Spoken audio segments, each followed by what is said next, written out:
You're on a first date, he's charming, funny, asks good questions. And for the first time in months, you think, finally, someone who chooses me. Your best friend meets him 3 weeks later. She doesn't say much, just, I don't know, something feels off, and you get defensive. You just don't want me to be happy. Here's the uncomfortable truth. Sometimes your friends are wrong, but sometimes they see what you can't. Because love doesn't just open your heart, it narrows your vision. Your brain floods with chemistry. Your threat detection lowers. And the person who could ruin your life won't look dangerous. They'll look like relief, like intensity, like finally being chosen. Like the answer to a loneliness you never admitted out loud and the validation you've secretly been craving. And if people around you hesitate, you might think they're jealous, but outsiders notice pattern shifts before you do. They notice you laugh less, apologize more, check your phone like it's a job. You're inside the story, they're watching it from outside. And here's what makes this harder now. Most relationships don't start with your friends watching anymore. They start with a profile, a few good texts, a first date where no one knows where you are.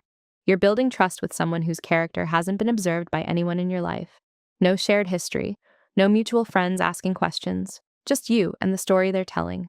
And if that story feels good, you let it become your reality. That's not reckless, that's modern dating. But it also means you're the only filter. So let's talk about what to filter for.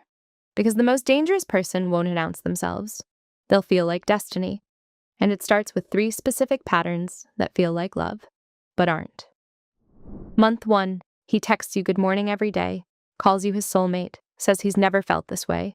It's overwhelming. But it also feels validating, like finally, someone who matches your intensity. Month 2, you mention you're busy this weekend. He says, okay. But his tone shifts, he becomes distant, cold, pulls back, and suddenly, you're the one chasing.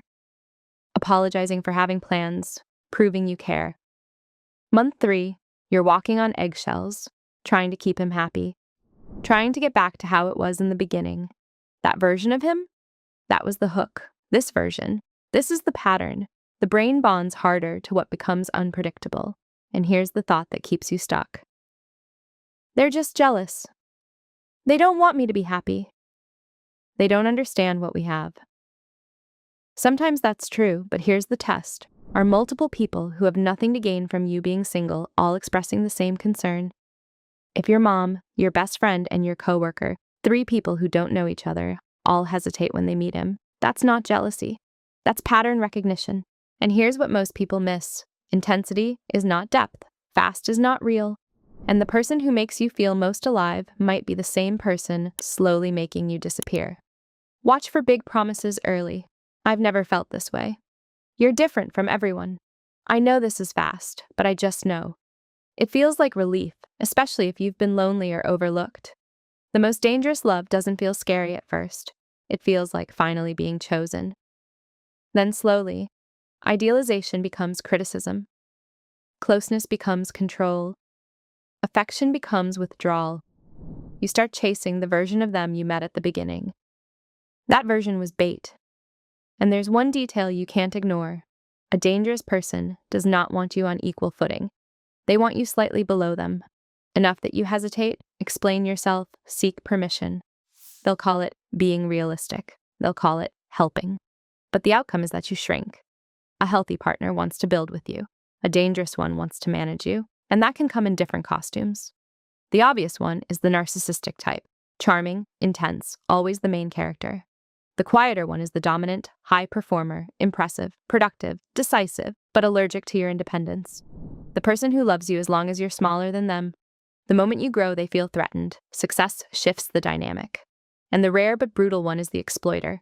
Romance mixed with urgency, money, and dependency. Different masks, same direction.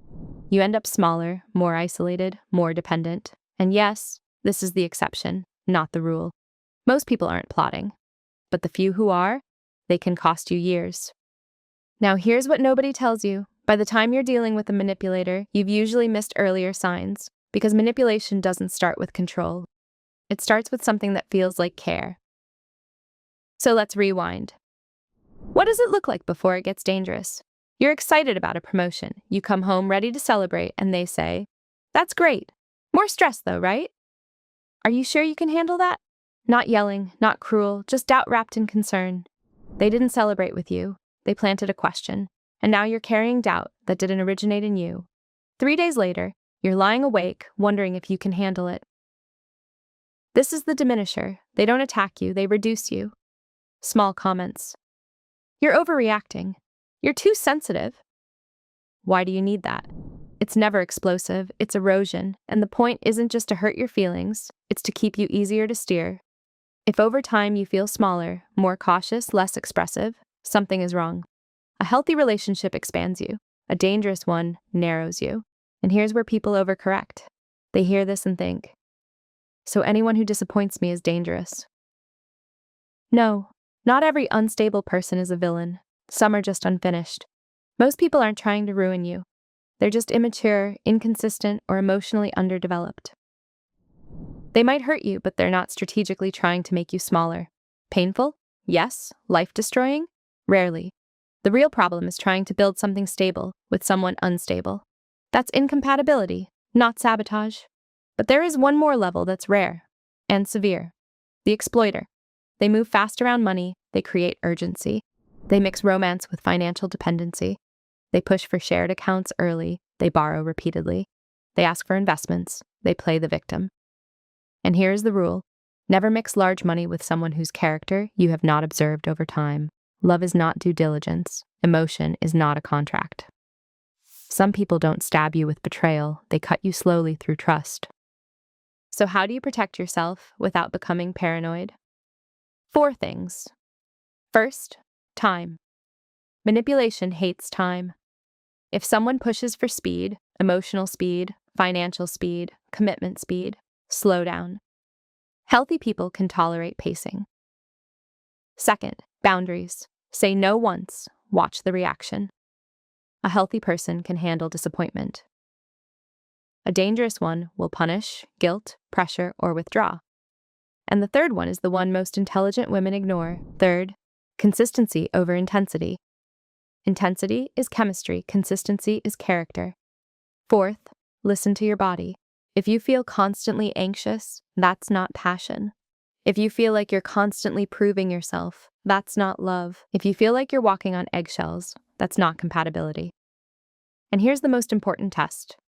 Are you becoming more yourself, or are you editing yourself? Because no one ruins your life secretly. They show you who they are in patterns, especially when you say no. You decide how long you rationalize it. And here's the hardest part. Sometimes the person who could ruin your life is the same person who makes you feel most alive. Intensity feels like connection, but intensity is not safety, it's not stability, it's not love. So the question isn't, is this person dangerous? The question is, am I becoming more myself or less? Because love should expand you, not erase you.